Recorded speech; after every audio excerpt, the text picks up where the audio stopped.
તો એ ગાઈઝ આજે તો રવિવાર અને નાહી ધોઈને થઈ ગયા ત્યાર અને પણ વિચાર કર્યો કે લેણું બહુ થઈ ગયું છે પણ કંઈક કામ તો કરવું જોઈએ એટલે પેન્ટિંગ લઈને બેસી ગયો.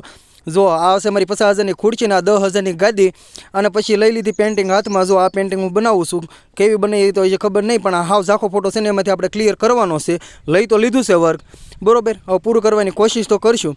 આ હાંધું કરી નાખ્યું મારું સેટઅપ અને જુઓ આ ફોટો છે, આ ફોટો બનાવવાનો છે અને હું તમને બતાવું છું. અને આ બીજો ફોટો છે, આની રેખો આ બનાવવાનો છે, બરાબર છે. કેવો બને જોવી, બરાબર. અને જો આમાં હંધા મને એમ કે મફત બનાવી દે, કેટલાની પેન્સિલ છે જુઓ તમે, આમાં કેમ મારે મફત બનાવી દેવો. અને જો આપણું આટલું કામ પહોંચ્યું છે, આ આટલું બાકી છે, આટલું બની ગયું છે, બરાબર છે. અને આપણી રીતે કોશિશ કરશું બનાવવાની, પણ પરસો વળી ગયો યાર. પંખો બને તો પંખો શરૂ કરું તો તકલીફ પડી જાય. પછી બી એવા મેચ રમવા. જુઓ થુલિયા ક્રિકેટ અમારી કેવી લાગે જુઓ તમે. આ હાંધી અમારી ટીમ ગોઠવાઈ ગઈ છે. આ ભાઈ અમારા બેટિંગ ઉપર ઉતર્યા છે અને કરી દીધી બેટિંગ શરૂ અને પછી અમે વિડીયોનું કરીશું પૂરું. હાલો મળીએ છીએ આગલા વ્લોગમાં. બાય.